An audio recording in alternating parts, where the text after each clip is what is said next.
चलिए आ जाइए स्टूडेंट्स।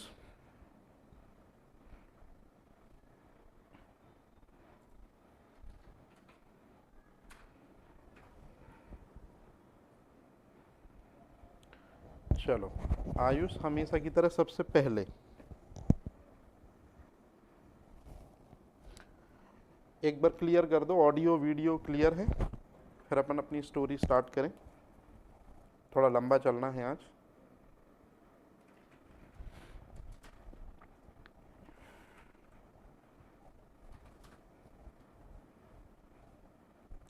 ठीक है, तो लास्ट टाइम हमने ये बात करी थी कि जो लीच होती है, जोंक होती है, उसकी लार में हेरोडिन पाया जाता है जो कि एक एंटीकोआगुलेंट है। सलाइवा में पाया जाने वाला हेरोडिन एंटीकोआगुलेंट जो है वो ब्लड सकिंग में हेल्प करता है लीच को, और इस तरह से लीच अपना न्यूट्रिशन लेती है। यहाँ तक हमने कल देखा था। अब आज जो स्लाइड मैं आपको दिखा रहा हूँ, जैसे ही आप इस स्लाइड को देखेंगे तो इसमें आपको डिवीज़न ऑफ प्रोटीन जो दिख रहा है, ये वो डिवीज़न ऑफ प्रोटीन है जो बहुत सारे क्वेश्चंस को लेकर आता है। बहुत सारी चीज़ें इसमें आपको पढ़नी है। आज की क्लास में मैंने एक ये वाली स्लाइड जोड़ दी है। Good evening Himanshu. एक ये वाली स्लाइड जोड़ी है आज की क्लास में, और फिर इसके बाद हमको एक ये चीज़, एक ये चीज़ और ये लास्ट, इतने पेजेस पढ़ने हैं हमको, और मुझे लगता है 30 मिनट में ये सफिशेंट हो जाएंगे। मतलब जो पुराना, मतलब मैंने आपको पहले ही बोला था स्टूडेंट कि मेरी थोड़ी सी आदत है कि मैं क्वेश्चन पेपर पे ज़्यादा रिसर्च करता हूँ कि उन्होंने क्या दिया है। तो जैसे उन्होंने एक क्वेश्चन पूछा है कॉन्जुगेटेड प्रोटीन का, इसमें से कौन सा एग्जाम्पल है, इसीलिए मैं ये फिर से एक और प्रोटीन का ये नया स्ट्रक्चर ला के रख दिया आपके सामने कि एक फिर से प्रोटीन का क्लासिफिकेशन है। ये केमिकल कंपोजिशन के बेसिस पर है, रासायनिक संरचना के बेसिस पर है। तो रासायनिक संरचना के आधार पर जो येलो कलर में लिखा है, प्रोटीन 3 टाइप के होते हैं, एक सरल प्रोटीन, एक संयुग्मी प्रोटीन और एक डिराइव्ड प्रोटीन। अब सबसे पहले जब हम बात करते हैं सरल प्रोटीन की, तो सरल प्रोटीन की डेफिनेशन ही हम हमेशा प्रोटीन में पढ़ते हैं कि प्रोटीन जो है वो अमीनो एसिड के क्या होते हैं, पॉलीमर होते हैं। प्रोटीन अमीनो एसिड से मिलकर बनी संरचना होती है। तो ये जो लाइन हम यूज़ कर रहे हैं ना स्टूडेंट, ये असल मायने में सिंपल प्रोटीन के लिए वर्ड यूज़ कर रहे हैं। तो इसमें जो चीज़ मैं आपको बता रहा हूँ आप उसको समझते चलना, कोई दिक्कत हो तो बिल्कुल बताते चलना, लेकिन याद रखिएगा ये कॉन्जुगेटेड प्रोटीन से रिलेटेड क्वेश्चन एग्जाम में है, स्पेशली एचडीएल एलडीएल। तो एक बार मैं बता रहा हूँ, इसको देखें। तो सबसे पहले हम बात करते हैं सिंपल प्रोटीन की। तो सिंपल प्रोटीन दरअसल में वह प्रोटीन है जो सिर्फ और सिर्फ किससे मिलकर ड्रॉ होती है, जो सिर्फ और सिर्फ बनती है एमिनो एसिड से। तो ये जो वर्ड लिखा है ना, only made up of amino acid, ये बहुत इंपॉर्टेंट है। अब इसका एग्जाम्पल क्या है सिंपल प्रोटीन का? The first one, albumin.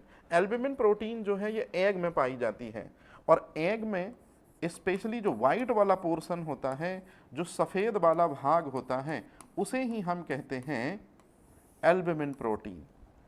तो अंडे में जो सफ़ेद भाग होता है वही एल्ब्यूमिन प्रोटीन कहलाता है। लेकिन अंडे का जो पीला वाला भाग होता है स्टूडेंट, एग में जो येलो पार्ट होता है उसमें फैट होता है, वो फैट रिच होता है, फैट का परसेंटेज ज़्यादा होता है।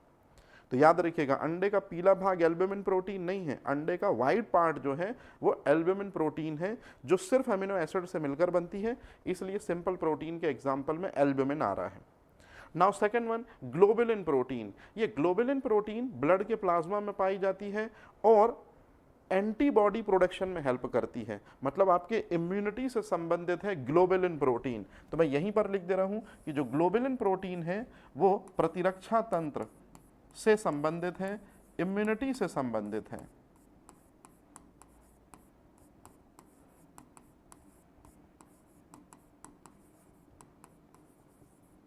यहां हमारा क्लोज हुआ स्टूडेंट सिंपल प्रोटीन।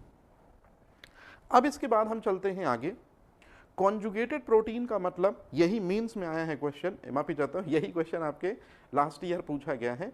तो कॉन्जुगेटेड प्रोटीन वे होती हैं जो एमिनो एसिड से मिलकर बनती हैं, मतलब यहाँ प्रोटीन, मतलब प्रोटीन का मतलब यहाँ एमिनो एसिड है, और साथ में गैर प्रोटीन पार्ट होता है, मतलब एमिनो एसिड नहीं होगा, कोई दूसरी चीज होगी, कोई एल्कोहलिक ग्रुप हो जाएगा, कोई विटामिन हो जाएगा, कोई लिपिड हो जाएगा। ये है कहानी स्टूडेंट, याद रहेगा ये चीज। तो जो विटामिन हो जाएगा या जो लिपिड हो जाएगा उसी को कह देंगे प्रोस्थेटिक पार्ट। तो कॉन्जुगेटेड प्रोटीन में एमिनो एसिड दूसरे किसी ग्रुप के साथ यदि ज्वाइंट हो जाता है तो उसको कॉन्जुगेटेड कहते हैं। कॉन्जुगेटेड का मतलब ही होता है एड ऑन होना। अब इसके एग्जाम्पल देखो आप स्टूडेंट, आपको खुद ही समझ में आ जाएगा बहुत अच्छे से। सबसे पहला है ग्लाइकोप्रोटीन। तो प्रोटीन का मतलब है एमिनो एसिड, और जो एक ग्लाइको है इसका मतलब होता है कार्बोहाइड्रेट। ये देख लीजिए पहली चीज। दूसरी है स्टूडेंट म्यूसिन। म्यूसिन भी दरअसल में क्या होती है, लार में पाई जाती है। इसके बाद है लिपोप्रोटीन। लिपोप्रोटीन में आप देखिए ये प्रोटीन दिख रहा है आपको, लिपो, लिपो का मतलब है लिपिड। तो यदि एमिनो एसिड के साथ में क्या जुड़ जाता है, लिपिड जुड़ जाएगा, तो ये किसका एग्जाम्पल हो जाएगा, कॉन्जुगेटेड प्रोटीन का। अब इसी में देखिए ये HDL और LDL। HDL का मतलब होता है हाई डेंसिटी लाइपोप्रोटीन।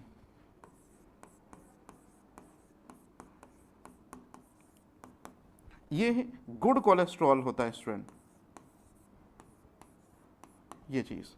और एक होता है लो डेंसिटी लाइपोप्रोटीन, इसको बैड कोलेस्ट्रॉल कहते हैं। ये CHL का मतलब कोलेस्ट्रॉल है, तो इसको आप याद रखिएगा। तो देखिए ये एक वर्ड लिखा है ना स्टूडेंट, कोलेस्ट्रॉल ट्रांसपोर्ट, यही क्वेश्चन है। इसको मैं अलग कलर से डिनोट कर दे रहा हूं। उस प्रोटीन का नाम बताइए जो कोलेस्ट्रॉल ट्रांसपोर्ट में हेल्प करती है। तो हाई डेंसिटी मतलब गुड कोलेस्ट्रॉल के लिए लिपोप्रोटीन है, और बैड कोलेस्ट्रॉल के लिए भी लिपोप्रोटीन है। ध्यान रखिएगा सर, कोलेस्ट्रम में भी ग्लोबुलिन प्रोटीन होती है। बिल्कुल, अपन ने याद करो स्टार्टिंग में ही पढ़ा था शायद कि मदर मिल्क में जो गाढ़ा मिल्क होता है, जो विस्कस होता है ना, उसमें कौन सी प्रोटीन होती है, उसमें दरअसल में ग्लोबुलिन प्रोटीन ही होती है, जिस वजह से इम्यूनिटी मिलती है चाइल्ड को। एकदम सही कहा हिमांशु कि कोलेस्ट्रम जो होता है उस मिल्क में ग्लोबुलिन प्रोटीन ही एंटीबॉडीज को बनाने में हेल्प करती है। और हिमांशु एक बात हमेशा याद रखना, जैसे ही मदर मिल्क बच्चा इंटेक करता है, डायरेक्ट ग्लोबुलिन प्रोटीन की वजह से उसके बॉडी में एंटीबॉडी बनने लगती है। तो ग्लोबुलिन प्रोटीन के जरिए बच्चे के बॉडी में एंटीबॉडी बनना, ये पैसिव इम्यूनिटी का एग्जाम्पल है। पैसिव इम्यूनिटी का एग्जाम्पल है। एक्टिव इम्यूनिटी तब होती जब एंटीजन डाला जाता और वह एंटीजन एंटीबॉडी बनाता। यहां जो ग्लोबुलिन प्रोटीन है वही एंटीबॉडी प्रोडक्शन में हेल्प करती है। तो इसलिए ये जो लाइन हिमांशु ने पूछी है पैसिव इम्यूनिटी के एग्जाम्पल्स में आएगी। अगला है, यदि प्रोटीन DNA या RNA के साथ जुड़े तो इसको न्यूक्लियोप्रोटीन कहते हैं, जैसे क्रोमोसोम। अब क्रोमोसोम से क्या क्वेश्चन है, अच्छे से देख लीजिए। दरअसल में क्रोमोसोम दो चीज से मिलकर बनता है, मैं यही लिख दे रहा हूं आगे, और कलर यही यूज कर रहा हूं जो इंपॉर्टेंट है। सबसे पहले है हिस्टोन प्रोटीन, ये आपने पढ़ा भी होगा स्टूडेंट। तो हिस्टोन प्रोटीन DNA में, माफी चाहता हूं, गुणसूत्र में पाई जाती है, और साथ ही साथ में हिस्टोन प्रोटीन के साथ में DNA जो कि एक न्यूक्लिक एसिड है ये भी पाया जाता है। तो हिस्टोन प्रोटीन और DNA ये दोनों मिलकर बनाते हैं क्रोमोसोम। तो अब आप खुद देख लीजिए, प्रोटीन के साथ में DNA ऐड हो गया ना, तो ये कौन सी प्रोटीन हो गई, कॉन्जुगेटेड प्रोटीन हो गई। मतलब क्रोमोसोम में कॉन्जुगेटेड प्रोटीन पाई जाती है, प्रोटीन के साथ दूसरा जो ग्रुप है वो अटैच हो जाता है। तो मैं यहां इसको वाइड से कंफर्म कर दे रहा हूं ताकि आपका माइंड चलता रहेगा। ये चीज ये ऐसे। इसी बात मेटलोप्रोटीन। मेटलोप्रोटीन का मतलब है कि प्रोटीन के साथ कोई मेटल अटैच हो जाएगी, जैसे कि हीमोग्लोबिन। तो याद करिए हीमोग्लोबिन में ये ग्लोबिन प्रोटीन है ना, और ग्लोबिन प्रोटीन में अंदर आप देखेंगे तो ये हीम कलर पिगमेंट जो है, हीम कलर पिगमेंट के अंदर ही आयरन होता है। तो ये देखिए ग्लोबिन प्रोटीन आयरन के साथ अटैच है। मायोग्लोबिन प्रोटीन भी आयरन के साथ अटैच है। साइटोक्रोम जो माइटोकॉन्ड्रिया के अंदर पाया जाता है उसमें भी आयरन अटैच है। और सबसे लास्ट में है डिराइव्ड प्रोटीन। ये डिराइव्ड प्रोटीन वो है जिसको आपने बहुत अच्छे से पढ़ रखा है।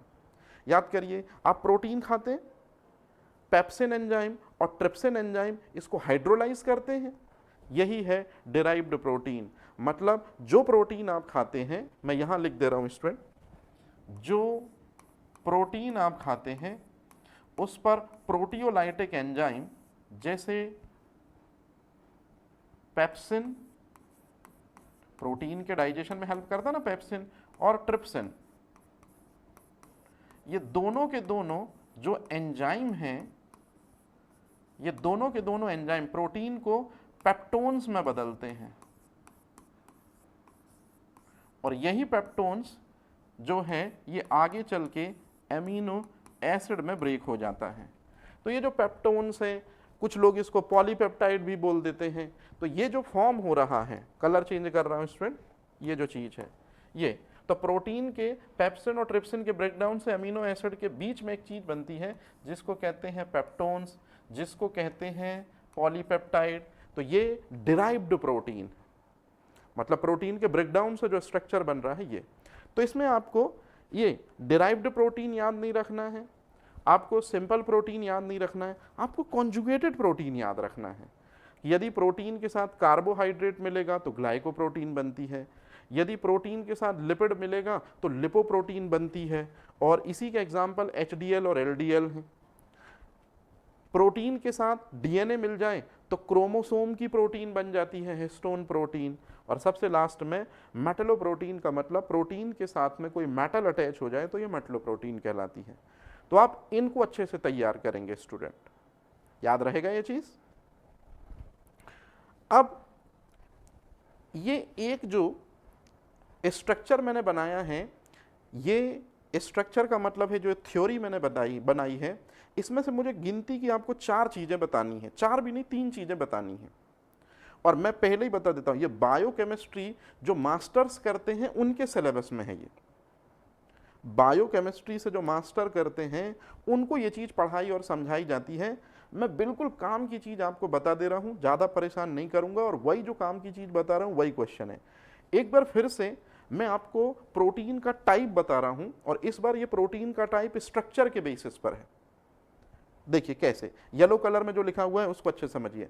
सबसे पहला है प्राइमरी, प्रोटीन का प्राइमरी स्ट्रक्चर क्या होता है, प्रोटीन की प्राथमिक संरचना क्या होती है, प्रोटीन की द्वितीयक संरचना क्या होती है, प्रोटीन की तृतीयक संरचना क्या होती है, प्रोटीन की चतुर्थ संरचना क्या होती है। तो कल मैंने इसके बारे में आपको बताया था। अब सुनिए मुद्दे की चीज जो मेरे को सिखानी है आज आपको। इसमें से 2 क्वेश्चन कॉम्पिटिटिव एग्जाम में आए हैं, लेकिन मैं आपको 3 इंफॉर्मेशन बता रहा हूं क्योंकि 2 आ चुकी हैं, अब तीसरी की बारी है। सबसे पहले, यदि कोई प्रोटीन एक सीधी रेखा में, ये मान लीजिए ये एक प्रोटीन का स्ट्रक्चर है, और यदि कोई प्रोटीन में जो अमीनो एसिड है वो यदि सीधी रेखा में अटैच है, तो ये जो स्ट्रक्चर बना है स्टूडेंट, इस स्ट्रक्चर को हम कहेंगे प्राइमरी स्ट्रक्चर। लीजिए इतनी सी स्टोरी है। मतलब यदि अमीनो एसिड का सीक्वेंस जो हो वो कैसा हो, एक लाइन में हो, स्ट्रेट लाइन हो एक, है ना, उसको अपन बोल सकते हैं 1 डायमेंशन मोशन हो। यदि सो 1 डायमेंशन मोशन अगर हो प्रोटीन का, तो बीच में अमीनो एसिड जो हो वो बिल्कुल स्ट्रेट फॉरवर्ड हो। तो यदि कोई अमीनो एसिड एक रेखिक क्रम में हो, जैसे कि आप देख रहे हैं लीनियर सीक्वेंस ऑर्डर में है, ये एक रेखिक क्रम में है इस तरह से, ये चीज, इसे कहते हैं प्राइमरी स्ट्रक्चर। और अब आपको ध्यान रखना है, इंसुलिन इंक्यावन अमीनो एसिड से मिलकर बनता है, हीमोग्लोबिन में जो ग्लोबिन प्रोटीन होती है ये प्राइमरी स्ट्रक्चर बताते हैं। मतलब इंसुलिन और हीमोग्लोबिन में प्राइमरी स्ट्रक्चर पाया जाता है, ऐसा स्ट्रक्चर पाया जाता है। अब आ रही है बात सेकेंडरी स्ट्रक्चर की। तो सेकेंडरी स्ट्रक्चर में आप देखेंगे अल्फा हेलिक्स, बीटा हेलिक्स जैसी व्यवस्था बनती है। इसको आप 2 मिनट अभी छोड़ो स्टूडेंट, आप जो चीज मैं बता रहा हूं आप उसको याद रखो। जैसे इसका आप सेकेंडरी स्ट्रक्चर का एग्जाम्पल देखो जो आपसे पूछा गया है। केराटिन प्रोटीन, ये केराटिन प्रोटीन एक्सोस्केलेटन सिस्टम बनाती है हम ह्यूमंस का, त्वचा बनाती है, बाल बनाती है, नेल्स बनाती है, मतलब बाह्य कंकाल तंत्र बनाने में हेल्प करती है केराटिन प्रोटीन। अब सिर्फ इतनी सी बात है, ये मैं लिख रहा हूं स्टूडेंट त्वचा, और त्वचा में कौन सी प्रोटीन है स्टूडेंट, केराटिन प्रोटीन है। अब बस इतनी सी बात आप सुन लो, केराटिन प्रोटीन यदि है तो निश्चित रूप में केराटिन प्रोटीन किससे मिलकर बनी होगी, सो केराटिन प्रोटीन बनी होगी अमीनो अम्लों से। किससे बनी होगी, अमीनो एसिड से। अब जो चीज मेरे को बतानी है वो इतनी सिंपल सी चीज है, यदि त्वचा की केराटिन प्रोटीन, जो हमारी त्वचा में केराटिन प्रोटीन है, वो यदि दूसरे किसी फंक्शनल ग्रुप के साथ अटैच है, तो जैसे हमारी alpha keratin protein alcohol group के साथ अटैच होती है। लो स्टूडेंट, इसको कहते हैं सेकेंडरी स्ट्रक्चर प्रोटीन का, कि जब भी प्रोटीन मतलब एमिनो एसिड किसी फंक्शनल ग्रुप के साथ अटैच होते हैं, तो जैसे अल्कोहल के साथ अटैच होता है कौन, हमारी केराटिन प्रोटीन, और ये स्किन में है, इसको कहते हैं सेकेंडरी स्ट्रक्चर प्रोटीन का। और यही क्वेश्चन था कि हमारी त्वचा में प्रोटीन की कौन सी संरचना पाई जाती है, प्राइमरी, सेकेंडरी, टर्सरी या क्वार्टरी। तो आपको याद रखना है सेकेंडरी स्ट्रक्चर होता है, क्योंकि हमारी त्वचा में केराटिन प्रोटीन अल्कोहल ग्रुप के साथ होती है। अब तीसरी चीज, तीसरी जो संरचना होती है प्रोटीन की, ये कल के लेक्चर में मैंने आपको समझाया था जब एंजाइम पढ़ाया था। ये देखिए इसमें सबसे पहले लिखा है एंजाइम, और यही चीज सबसे इंपॉर्टेंट है। दरअसल में जब भी कोई एंजाइम होता है, एंजाइम के अंदर अमीनो एसिड होते हैं। तो यदि मैं आपको स्ट्रक्चर बनाऊं, तो ये एंजाइम का ये स्ट्रक्चर होता है, ऐसा फोल्डेड स्ट्रक्चर होता है स्टूडेंट, ये इस तरह का फोल्डेड स्ट्रक्चर होता है। तो ये प्रोटीन है। अब इस प्रोटीन में आप खुद देखिए, यदि अमीनो एसिड इस तरह से स्ट्रक्चर बनाए, बाइंडेड स्ट्रक्चर बनाए, ये अमीनो एसिड ऐसे फोल्डेड स्ट्रक्चर में हो, यहां लीनियर इक्वेशन में है, लीनियर सीक्वेंस वाइज है, और यहां यदि कोई प्रोटीन में अमीनो एसिड फोल्डेड स्ट्रक्चर बनाते, और जब फोल्डेड स्ट्रक्चर बनेगा तो एक नहीं बहुत से बंध लगेंगे, n नंबर ऑफ बॉन्ड जो हैं वो टेक पार्ट लेंगे। जैसे आप खुद देखो, जब स्ट्रक्चर फोल्डेड होगा तो हाइड्रोजन बॉन्ड भी मेंशन होगा, आयनिक बॉन्ड भी मेंशन होगा, डाइसल्फाइड बॉन्ड भी मेंशन होगा। कहने का मतलब है, यही लाइन सबसे मेन है, जब किसी प्रोटीन के स्ट्रक्चर में मल्टीपल बॉन्ड्स अपीयर होते हैं, इसको कहते हैं प्रोटीन का टर्सरी स्ट्रक्चर। हमेशा याद रखिएगा, ये दो क्वेश्चन जो बताने थे कि स्किन में केराटिन प्रोटीन अल्कोहल ग्रुप के साथ बॉन्ड होती है, सेकेंडरी स्ट्रक्चर ड्रॉ होता है, और टर्सरी स्ट्रक्चर में एमिनो एसिड जो होते हैं, यदि वो प्रोटीन में फोल्डेड मिले आपको, और अगर फोल्डेड मिल रहे हैं तो एक से ज्यादा टाइप के क्या लगेंगे, बॉन्ड लगेंगे स्टूडेंट, यही कहलाता है टर्सरी स्ट्रक्चर। तो जितने भी एंजाइम होते हैं डाइजेस्टिव सिस्टम में, मैंने आपको सिर्फ एंजाइम पढ़ाए हैं, जैसे ट्रिप्सिन पढ़ाया है, लाइपेज पढ़ाया है, एमाइलेज पढ़ाया है, ये सब प्रोटीन की टर्सरी स्ट्रक्चर ड्रॉ करते हैं। ये वर्ड लिखा है, इससे आप समझ जाइएगा, और यही क्वेश्चन आपको बताना था। क्लियर है ये चीज? तो जो लास्ट पेपर में मैंने देखे, तो प्रोटीन का यहां तक जो है पैमाना रहा है क्वेश्चन का स्टूडेंट, यहां तक प्रोटीन की रीच रही है। अब इससे ज्यादा प्रोटीन में कुछ भी नहीं पूछा गया है, पूरे के पूरे पेपर खंगाल के रख दिए हैं। मतलब आपको जो भी प्रोटीन का क्वेश्चन बनेगा वो इसी के अंदर से बनेगा। तो आप अच्छे तरीके से सीट को पढ़ लीजिएगा, कल मैंने ऑलरेडी भेज दी है ना। अब ये जो कुछ पोर्शन मेरे से छूट गया था कल, मैं इसको थोड़ी जल्दी बता दे रहा हूं, क्योंकि इतना कॉम्प्लिकेटेड मैं पढ़ा चुका हूं कि अब ये चीजें आपके लिए बहुत आसान हो गई हैं। जैसे यदि मैं आपसे पूछूं, आपकी जो बोन होती है, आपकी जो हड्डी होती है, क्या उसमें कोई प्रोटीन पाई जाती है? तो आपको कहना है कि ये बोन में एक प्रोटीन पाई जाती है जिसका नाम ऑसिन प्रोटीन भी है, और कुछ बुक उसे कोलेजन प्रोटीन भी कंसीडर करती हैं। तो ये जो लिखा हुआ है स्टूडेंट कि जो बोन होता है, कलर चेंज कर रहा हूं, इंपॉर्टेंट है, हमारी जो बोन होती है, हमारी जो अस्थि होती है इसमें कौन सी प्रोटीन पाई जाती है? इसमें कोलेजन प्रोटीन पाई जाती है। और जो हमारी कार्टिलेज होती है, कार्टिलेज का मतलब होता है उपास्थि। उपास्थि का मतलब क्या है? मेरी बात ध्यान से सुनिए। जब आप यूट्रस में होते हैं, यूट्रस दरअसल में फीटस का हाउस कहलाता है। आपने 0 से 9 मंथ टोटल पिकनिक काटी है मदर के यूट्रस में। तो जब आपका बर्थ होने वाला था, 9वें मंथ में आप थे, उस दौरान आपके शरीर में या आपके बॉडी में बोन्स आई 303। जब आपका बर्थ हुआ तो आप 303 बोन के साथ आए। लेकिन यदि 9वें मंथ को छोड़ दिया जाए तो उसके पहले आपके बॉडी में बोन्स नहीं, बोन्स की प्रीवियस स्टेज थी जिसे कहते हैं कार्टिलेज। कार्टिलेज जो है ये अपन ऐसा मान सकते हैं कि कार्टिलेज प्री मटीरियल है बोन के लिए। जैसे आप देखिए, आपके जो एक्सटर्नल ईयर है ना स्टूडेंट, ये कार्टिलेज से मिलकर बने हैं और यही कार्टिलेज कंबाइन हो जाते हैं और एक सॉलिड स्ट्रक्चर बनाते हैं जिसको हम बोन कहते हैं। तो हम ये मान सकते हैं कि कार्टिलेज प्रीवियस स्ट्रक्चर होता है, सॉफ्ट होता है। तो चाहे कार्टिलेज हो चाहे बोन हो, दोनों में एक प्रोटीन होती है जिसका नाम है कोलेजन प्रोटीन। और ये रहा स्टूडेंट क्वेश्चन जो मोस्ट इंपॉर्टेंट है आपके लिए। कोई आपसे पूछे हमारी बॉडी में सबसे ज्यादा मात्रा में कौन सी प्रोटीन पाई जाती है, सबसे ज्यादा मात्रा में हमारे बॉडी में कौन सी प्रोटीन पाई जाती है, तो याद रखेंगे आपको अगर केराटिन प्रोटीन दिया हुए उसके बावजूद भी आपने कोलेजन टाइप करना है, क्योंकि केराटिन जो है वो सिर्फ स्किन में, नेल्स में और हेयर में पाई जाती है। लेकिन इसी स्किन में साथ ही साथ में केराटिन के कोलेजन भी मिलती है। बोन्स में कोलेजन एक्स्ट्रा, कार्टिलेज में कोलेजन एक्स्ट्रा। और एक छोटा सा क्वेश्चन बता रहा हूं, इसका थोड़ा ध्यान रखिएगा, एफएसओ में कभी नहीं आएगा लेकिन आपके नॉलेज के लिए।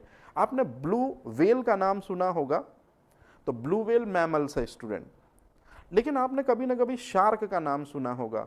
शार्क में उसका जो स्केलेटन सिस्टम है उसमें एक भी बोन नहीं होती है। शार्क के स्केलेटन सिस्टम में 0 बोन होती हैं, 0। और शार्क का स्केलेटन सिस्टम टोटल कार्टिलेज से मिलकर बनता है। ये CGPCS का क्वेश्चन है, CGPSC इस क्वेश्चन को पूछ चुकी। और ये CG से ही इंस्पायर क्वेश्चन है। मतलब जब मैं लगा रहा था तब मुझे मिला कि ह्यूमन बॉडी में जिस प्रोटीन का परसेंटेज सबसे ज़्यादा है, पहले मुझे यही पता था कि केराटिन प्रोटीन है, लेकिन केराटिन प्रोटीन भी ऑप्शन में होगा, फिर भी आपको टाइप करना है कोलेजन प्रोटीन। याद रहेगा ये चीज़? तो ये एक नई इन्फॉर्मेशन। ये एक नई इन्फॉर्मेशन कि दांतों में कौन सी प्रोटीन पाई जाती है जो टीथ को स्ट्रेंथ देती है। आंसर है डेंटिन। ये इंपॉर्टेंट वर्ड कि जो डेंटल टिश्यू जो हार्ड होते हैं, दरअसल में दांत में एमिलोब्लास्ट सेल होती हैं जो इस तरह की प्रोटीन जिसका नाम है डेंटिन उसको सिक्रीट करती रहती हैं। और जिस दिन ये प्रोटीन सिक्रीट होना बंद होती है, टीथ का डिग्रेडेशन स्टार्ट हो जाता है, टीथ का डाउनफॉल स्टार्ट हो जाता है। तो बस आपको नॉर्मल ध्यान रखना है, अभी इतना हाईटेक नहीं जाना है कि दांत में वो कौन सी सेल हैं क्या सिक्रीट करती, रहने दो। डेंटिन जो है वो हार्ड मटेरियल होता है, एक इज अ प्रोटीन। और लास्ट में है माइटोकॉन्ड्रिया। ये बहुत इंपॉर्टेंट क्वेश्चन है स्टूडेंट। माइटोकॉन्ड्रिया जिसमें ग्लूकोज का ऑक्सीडेशन होता है, मैट्रिक्स में ग्लूकोज का ऑक्सीडेशन होता है, माइटोकॉन्ड्रिया के द्रव में ग्लूकोज का ऑक्सीडेशन होता है, और ग्लूकोज के ऑक्सीडेशन से फिर हमको एनर्जी मिलती है।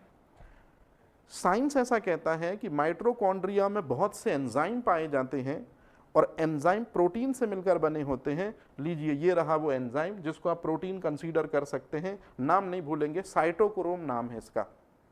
So mitochondria contain cytochrome which is act as a protein, helps in cellular respiration।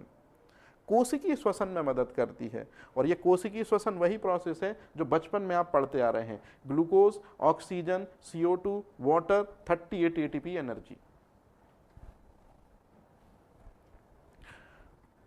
आपकी जो आंख है, आंख में इमेज फॉर्मेशन के लिए रेटिना एक टिश्यू है।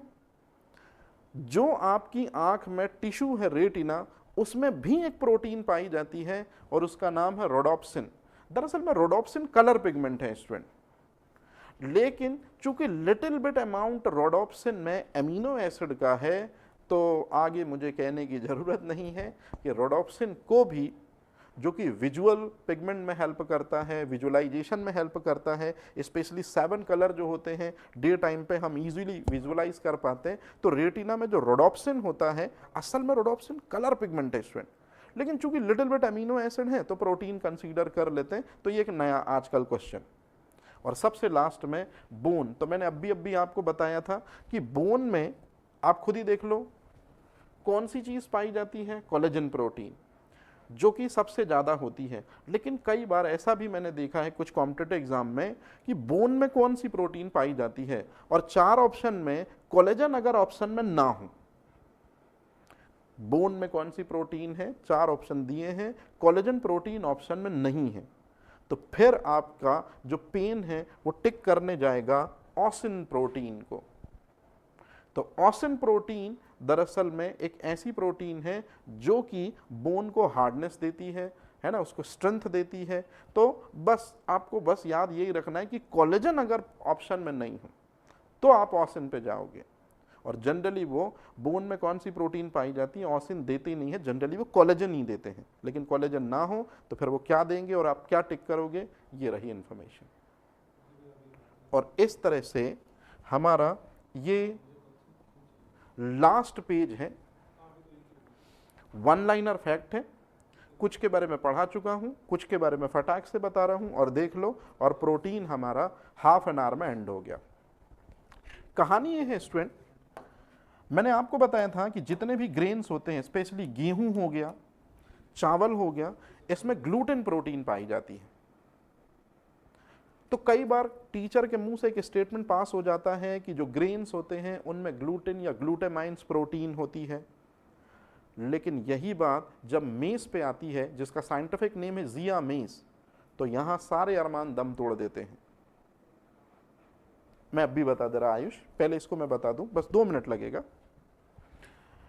तो जो अनाज होते हैं, स्पेशली अनाज का मतलब है यहां मेस, मक्का, ग्लूटेन प्रोटीन नहीं है। अच्छे से आंख खोल के देखो कौन सी प्रोटीन लिखा है, जिन प्रोटीन। और इसी जिन प्रोटीन की वजह से जो मक्का है, मेज है, उसका साइंटिफिक नाम पड़ा जिया मेज। मक्के का साइंटिफिक नेम जिया मेज। और एक चीज मैं आपको यही क्लियर कर दे रहा हूं, सबसे ज्यादा स्टार्च आलू में पाया जाता है, आपने ये पढ़ रखा है। लेकिन आलू जो है वो अंडरग्राउंड स्टेम है, ट्यूबर की कैटेगरी में आता है। लेकिन यदि कोई प्लांट है जिसमें मैक्सिमम स्टार्च पाया जाता है, वो यही है स्टूडेंट, जिया मेज, मतलब मक्का। सबसे मैक्सिमम स्टार्च मक्के में होता है। और ये एक C4 प्लांट है। सुना है कभी C4 प्लांट के बारे में, जिससे आज के टाइम पे हम अल्कोहल एक्सट्रैक्ट कर रहे हैं, और जो है बायोडीजल, माफी चाहता, बायोडीजल तो नहीं, बायो पेट्रोल जरूर बना रहे हैं, है ना। कपास में कौन सी प्रोटीन पाई जाती है, तो आपको ध्यान रखना है, गॉसिपिन प्रोटीन पाई जाती है। डीएनए में कौन सी प्रोटीन पाई जाती है, तो डीएनए में भी वही प्रोटीन पाई जाती है जो क्रोमोसोम में पाई जाती है, मतलब हिस्टोन प्रोटीन। और जब यहां तक पहुंचे हो तो एक चीज और सुन लो, थोड़ा याद रखना, बायोलॉजी में सेल 2 टाइप्स की होती हैं, एक होती है प्रोकैरियोटिक सेल, एक होती है यूकैरियोटिक सेल। सो प्रोकैरियोटिक सेल जो होती हैं उनमें डीएनए तो होता है लेकिन हिस्टोन प्रोटीन नहीं होती है। मैं यहां लिख दे रहा हूं student, P for prokaryotic cell. Prokaryotic cell में हिस्टोन प्रोटीन एब्सेंट होती है। और प्रोकैरियोटिक सेल का सबसे बेस्ट एग्जाम्पल है बैक्टीरिया, जीवाणु। तो जीवाणुओं में जो डीएनए पाया जाता है उसमें हिस्टोन प्रोटीन नहीं होती है। लेकिन जो यूकैरियोटिक सेल हैं, जैसे हम लोग की जो सेल हैं, तो यूकैरियोटिक सेल में जो हिस्टोन प्रोटीन है ये होती है, ये प्लस ENT का मतलब है होती है स्टूडेंट, है ना। और यूकैरियोटिक सेल का बेस्ट एग्जाम्पल है एनिमल सेल और प्लांट सेल, मतलब जंतु कोशिका और पादप कोशिका। तो ये चीज थोड़ा सा याद रखिएगा। देखो, एक प्रोटीन की वजह से सेल ही 2 टाइप की हो गई। तो हिस्टोन प्रोटीन प्रेजेंट है यूकैरियोटिक सेल में और हिस्टोन प्रोटीन एब्सेंट है प्रोकैरियोटिक सेल में। और फिर उसके बाद जो भी आप फैटी सब्सटेंस खाते हो, जैसे आपने समोसा खाया स्टूडेंट, 2 मिनट के लिए जरा याद करो, समोसे में आलू था मतलब स्टार्च था, समोसे में मैदा था मतलब स्टार्च था, समोसे में तेल था, तेल मतलब फैट। जैसे ही आपने समोसा खाया, समोसे में जो फैट था वो ब्लड में मिला। मेरा सवाल यही है, कौन सी चीज इसको ट्रांसपोर्ट के माध्यम से एडिपोज टिश्यूज तक ले जाएगा या सेलुलर लेवल तक ले जाएगा? आंसर है लिपोप्रोटीन। फैटी सब्सटेंस के ट्रांसपोर्टेशन में, वसा पदार्थों के संचरण में लिपोप्रोटीन ही हेल्प करती है। इंपॉर्टेंट क्वेश्चन है, आ चुका है, तो इसलिए मैं इसको आईएमपी लिख दे रहा हूं, मोस्ट आईएमपी। साइटोक्रोम माइटोकॉन्ड्रिया के अंदर पाया जाने वाला एक एंजाइम है जो सेलुलर रेस्पिरेशन में हेल्प करता है। अब आयुष का कहना है रेटिना वाला कॉन्सेप्ट एक बार फिर से बता दीजिए। तो रेटिना वाला कॉन्सेप्ट ये रहा, देखो हमारी जो आंख होती है, आंख में, मैं यहां लिख दे रहा हूं, हमारी जो आंख होती है, आंख में या आंख का काम होता है देखना। अब मेरी बात बड़े ध्यान से सुनना, आंख का मतलब होता है कॉर्निया, आंख का मतलब होता है लेंस, आंख का मतलब होता है आइरिस, आंख का मतलब होता है एक्वस ह्यूमर, आंख का मतलब होता है विट्रियस ह्यूमर, आंख का मतलब होता है रेटिना। जो काम आंख का है वो आंख के किस पोर्शन का फंक्शन है? तो आंसर है रेटिना।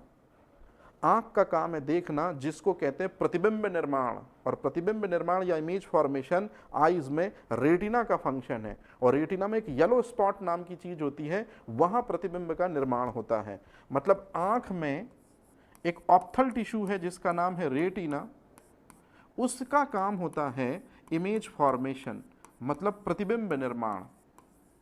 अब आप खुद ही देख लो, बहुत आराम से आपको चीज समझ में आ जाएगी।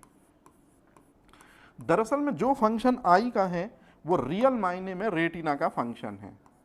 और यदि आप रेटिना में झांक कर देखोगे, जिसमें वो रॉड सेल और कोन सेल होती हैं, तो असल मायने में रेटिना में एक कलर पिगमेंट मिलेगा आपको, जिसको कहते हैं रोडोप्सिन। रोडोप्सिन एक पिगमेंट है स्टूडेंट। जैसे क्लोरोफिल क्या है? पिगमेंट है ना। जेंथोफिल क्या है? पिगमेंट है। इसी तरह से जो रोडोप्सिन है वो कलर पिगमेंट है। और रोडोप्सिन कलर पिगमेंट के अंदर लिटिल बिट अमीनो एसिड होते हैं, और जिस चीज में अमीनो एसिड होता है हम उसे प्रोटीन दिलेरी से कह सकते हैं। तो आजकल यही क्वेश्चन सिंपल सा चलने लगा कि रेटिना में कौन सी प्रोटीन पाई जाती है। तो अभी तक सिर्फ आपको यह पता है कि रेटिना में रोडोप्सिन कलर पिगमेंट पाया जाता है, और आयोडोप्सिन कलर पिगमेंट भी होता है। रोडोप्सिन कलर पिगमेंट हम लोगों को, ह्यूमंस को, दिन में 7 कलर देखने की परमिशन देता है, और आयोडोप्सिन जो होता है वो हम लोगों को रात में या डिम लाइट में देखने की परमिशन देता है। और यही आयोडोप्सिन जो है ये आउल में या उल्लुओं में जो है ये बहुत ज्यादा मात्रा में पाया जाता है। याद रहेगा ये चीज, इसको आपको ध्यान रखना है। सर क्लास वाली स्लाइड में आप एक्स्ट्रा इंफॉर्मेशन देते हैं, सर प्लीज़ इन्हें ही सेव करके पीडीएफ फॉर्म में डाल दिया कीजिए। ठीक है, ऐसा कर लूँगा, ठीक है ऐसा कर लूँगा मैं। तो क्लियर हो गया ये क्वेश्चन कि आई में एक पिगमेंट पाया जाता है जिसको हम रोडोप्सिन कहते हैं। रोडोप्सिन में अमीनो एसिड है, जिस वजह से हम इसको प्रोटीनियस पार्ट मान सकते हैं, ये चीज़। तो देखो लिखा भी है, रोडोप्सिन जो है वो आंखों के प्रकाश संवेदनशीलता हेतु आवश्यक है, और एक फोटो सेंसिटिव मॉलिक्यूल्स होता है, विजन में हेल्प करता है। तो ये वही चीज़ है जो मैंने आपको बताई अभी। और यहाँ ये चैप्टर होता है स्टूडेंट क्लोज,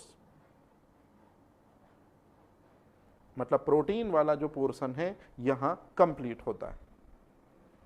अब आप मुझे बताओ, फैट स्टार्ट करें अभी कि नहीं?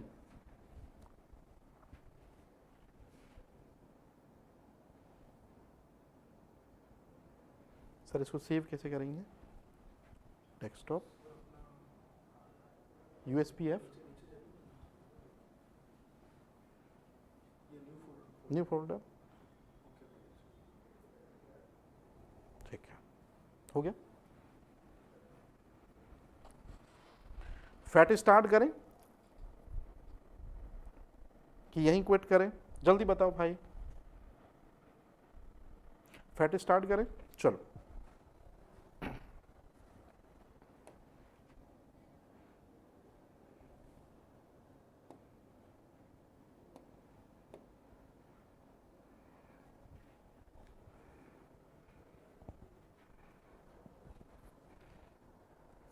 सर एक बार एमसीक्यूज हो जाए अब तक का, बस मुझे 2 चैप्टर और दे दो।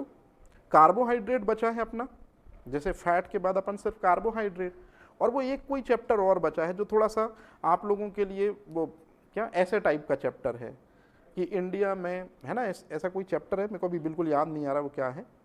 तो बिल्कुल बिल्कुल इसके जस्ट बाद मैं काम करूँगा, क्वेश्चन लगवा दूंगा। ये अभी होली का टाइम मिलेगा तो मेरे को भी थोड़ा सा टाइम मिल जाएगा, तो मैं इसके क्वेश्चन और निकाल लूंगा कि और क्या बन सकते हैं। तो बस जैसे यूनिट खत्म अपन क्वेश्चन लगा लेंगे, ठीक है। चलो शुरुआत करते हैं। फैट के बारे में जब हम पढ़ना स्टार्ट करते हैं तो सबसे पहले स्टूडेंट आपको पता होना चाहिए कि फैट का साइंटिफिक नेम होता है ट्राइग्लिसराइड। ये बिल्कुल नई चीज है, पहली इंफॉर्मेशन जो स्टूडेंट को होनी ही होनी चाहिए कि फैट को ट्राइग्लिसराइड कहते हैं। अब इसके पीछे क्या केमिकल कंपोजिशन है, चलो जरा चलते हैं।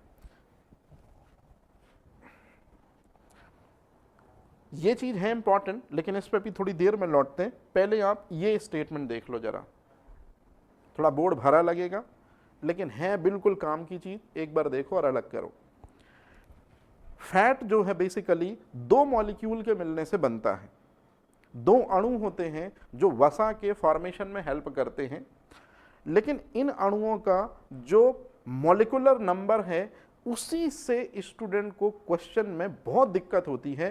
जैसे जब मैं इसको समझाता हूं तो स्टूडेंट बहुत आसानी से समझ जाते हैं, लेकिन आफ्टर सम टाइम स्टूडेंट फिर भारी कंफ्यूज होते हैं, जैसे एक दिन के बाद उनसे कभी पूछा जाए। जैसे मैं आपको बताता हूं, पहले आप इस इमेज को देखो तो आपका काम आसान होगा। ये स्टूडेंट, ये फैट का दरअसल में एक फॉर्मेशन है। तो फैट कैसे बन रहा है, मैं आपको बिल्कुल सिंपल तरीके से एक लाइन मार्क कर रहा हूं, आप उसको देख लोगे तो आपको एकदम क्लियर हो जाएगा। सबसे पहले आप देखो स्टूडेंट, ये जो मैं मार्क कर रहा हूं ब्लू कलर से, ये पूरा का पूरा एक मॉलिक्यूल है। जो ब्लू कलर से मैंने मार्क किया, ये जो मॉलिक्यूल है इसको ग्लिसरॉल बोलते हैं। क्या बोलते हैं स्टूडेंट? इसको ग्लिसरॉल। और अब जो मैं रेड कलर से मार्क कर रहा हूं, ये एक फैटी एसिड है, मतलब वसी अम्ल है। ये दूसरा फैटी एसिड है, मतलब वसी अम्ल है। और ये तीसरा फैटी एसिड है, मतलब वसी अम्ल है। अब मुझे कुछ नहीं बोलना है, आपको खुद ही कंफर्म करना है कि मैंने ग्लिसरॉल के कितने मॉलिक्यूल आपको बताए हैं और फैटी एसिड के कितने मॉलिक्यूल आपको बताए हैं। कहानी क्लियर हुई? अब अगर मैं स्टोरी पे आगे लौटूं, जो बहुत इंपॉर्टेंट है, यदि एक फैटी एसिड का मॉलिक्यूल, देखिए लिखा है एक फैटी एसिड का मॉलिक्यूल ग्लिसरॉल के मॉलिक्यूल जो कि एक है उससे कंबाइन होता है, और कंबाइन होने का मतलब याद रखिएगा स्टूडेंट, एस्टर बंध।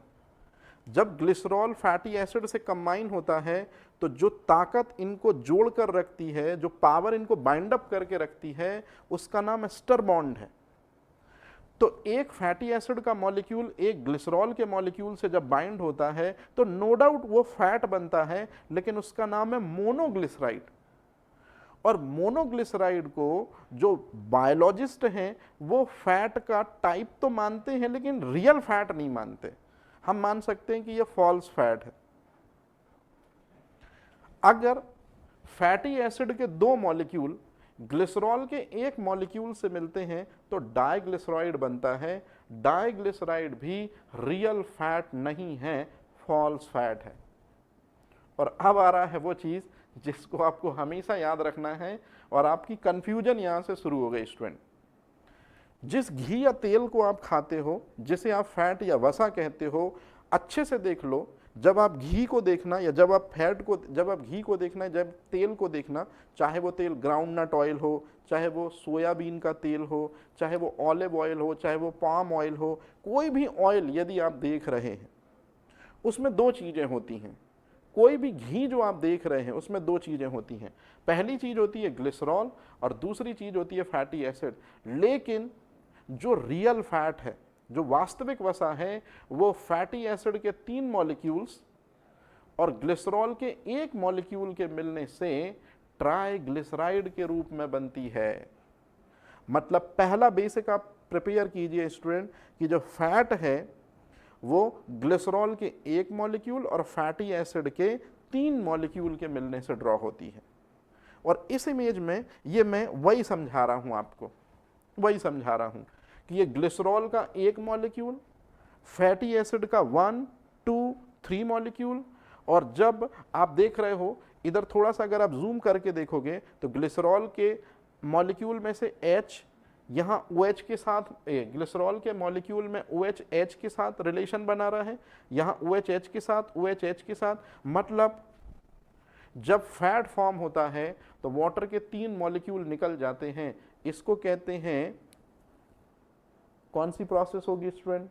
डिहाइड्रेशन प्रोसेस, निर्जलीकरण की प्रक्रिया। शर्मा सर का बोर्ड जनरली इंटरव्यू कंडक्ट कराता है एफएसओ के 50 मार्क्स के। उनके फेवरेट क्वेश्चन में से एक है कि जब फैट फॉर्म होता है, एस्टर बॉन्ड बनता है निश्चित रूप में, तो वाटर के कितने मॉलिक्यूल या कौन से मॉलिक्यूल लैप्स होते हैं? तो आपको कहना है वाटर के 3 मॉलिक्यूल जो हैं वो डिहाइड्रेटेड होते हैं या लैप्स होते हैं।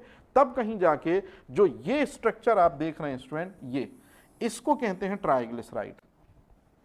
और थोड़ी बहुत अगर आपने केमिस्ट्री पढ़ी होगी तो ये जो है ये एल्किलो ग्रुप है RCOOR। तो RCOOR हमारे केमिस्ट्री के एक सर थे, वसीम अंसारी उनका नाम है, उन्होंने बताया था कि इसे एस्टर बॉन्ड कहते हैं। तो फैट जब भी फॉर्म होता है तो एस्टर बॉन्ड के साथ फॉर्म होता है।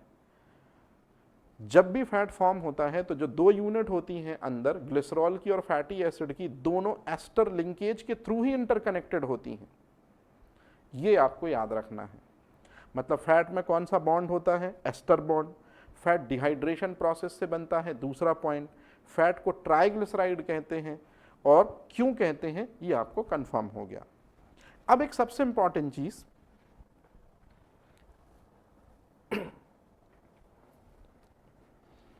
जब आपको मैंने शुरुआत में न्यूट्रिशन पढ़ाना शुरू किया था तो एक चीज मैंने बहुत अच्छे से सिखाई थी स्टूडेंट आपको कि हमारे फूड में जो कार्बोहाइड्रेट है इसका फंक्शन होता है एनर्जी प्रोडक्शन करना।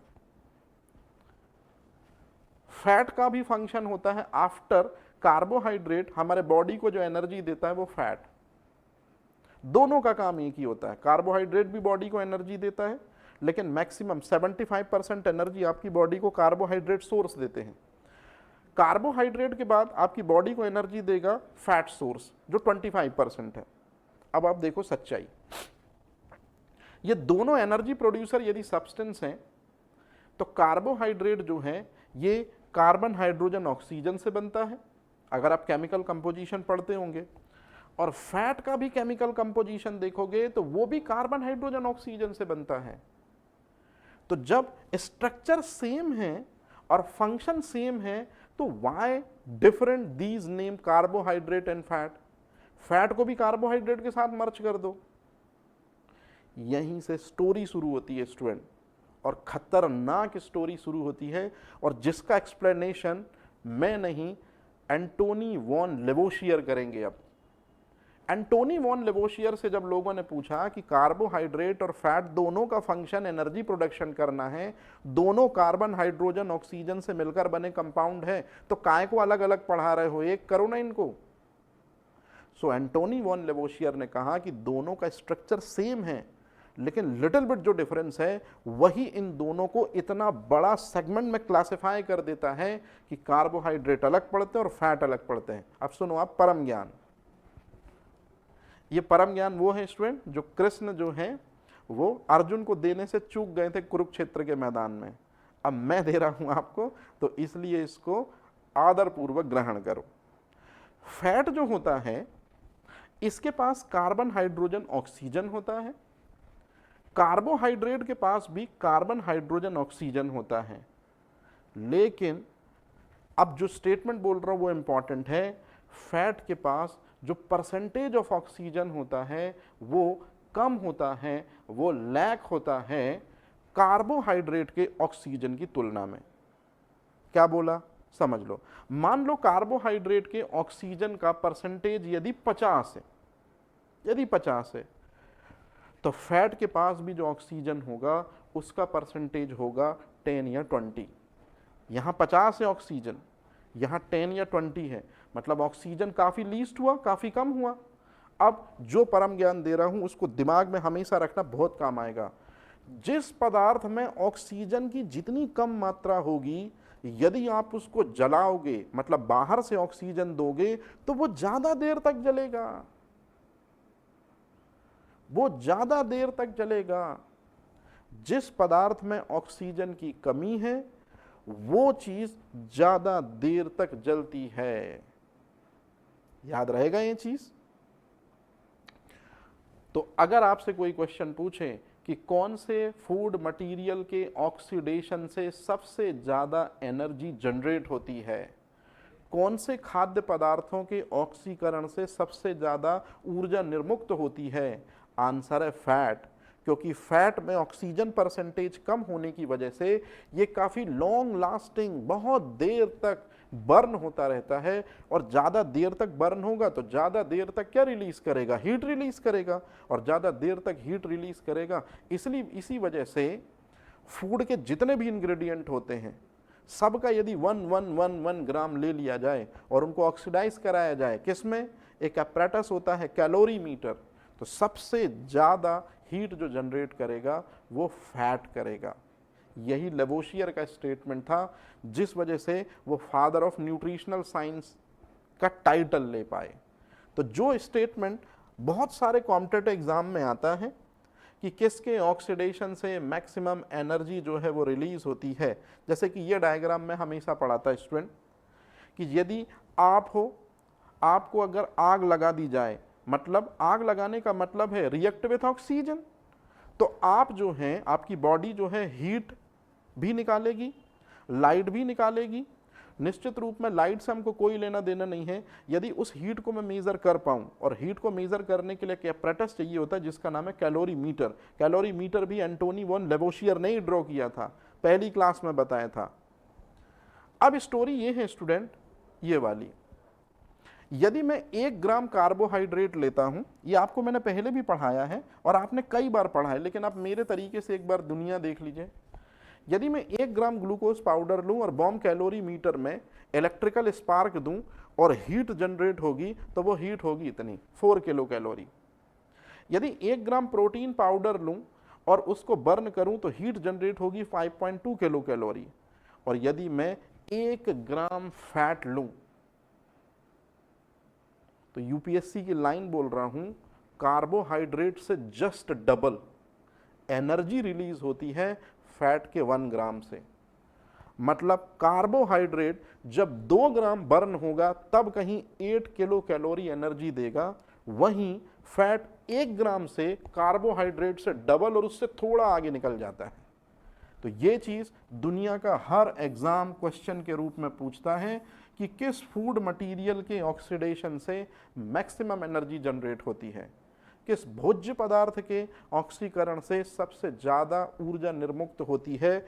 और ये रहा फाइनल स्टेटमेंट कि जितने भी फूड इंग्रेडिएंट हैं, अगर फूड इंग्रेडिएंट की हम बात करें तो जो मैक्रोन्यूट्रिएंट्स हैं, कार्बोहाइड्रेट, प्रोटीन, फैट, इन तीन के बीच में फाइट थी, किसके ऑक्सीडेशन से मैक्सिमम एनर्जी रिलीज होती है, तो इसमें नंबर 1 क्राइटेरिया पे जो आता है वो आता है स्टूडेंट फैट।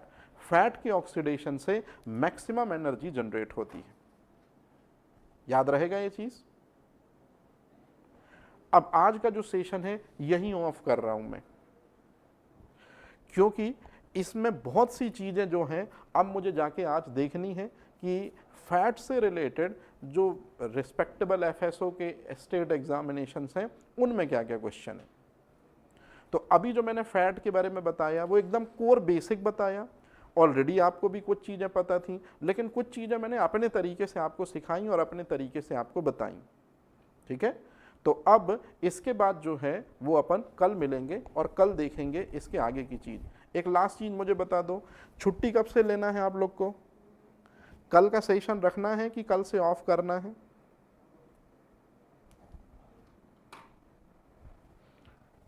कल का सेशन लेना है या कल का सेशन ऑफ करना है?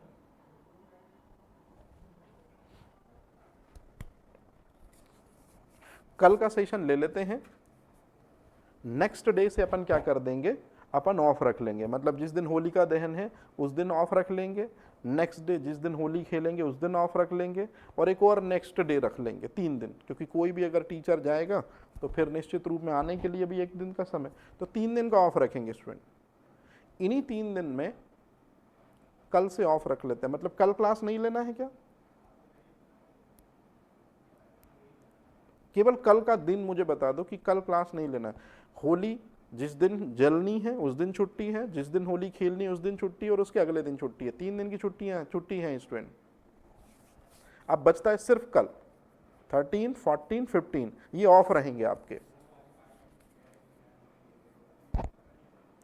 कल से लेते हैं, ठीक है, तो कल का सेशन ले लेते हैं और फिर ऑफ कर देंगे। तो कल लास्ट क्लास इतना ही टाइम होगी, लगभग फैट को हम खत्म कर चुके होंगे, और फिर बचेगा कार्बोहाइड्रेट, तो मैं आराम से करा दूंगा। नो, जैसा आपको, भाई मेरी क्लास स्टूडेंट से है, हमारे घर में जो कुकर की सीटी हो रही वो तुम्हारे दिए पैसों से हो रही है, हमारे घर में जो दवाइयाँ आ रही हैं तुम्हारे दिए पैसों से, हमारे लिए तो तुम्हारा ही वचन सर्वोपरि है। कल क्लास रख लेते हैं, लास्ट क्लास, उसके बाद ऑफ ले लेते हैं। 13, 14, 15 ऑफ रखते हैं, कल क्लास रखते हैं। ठीक है, थैंक यू।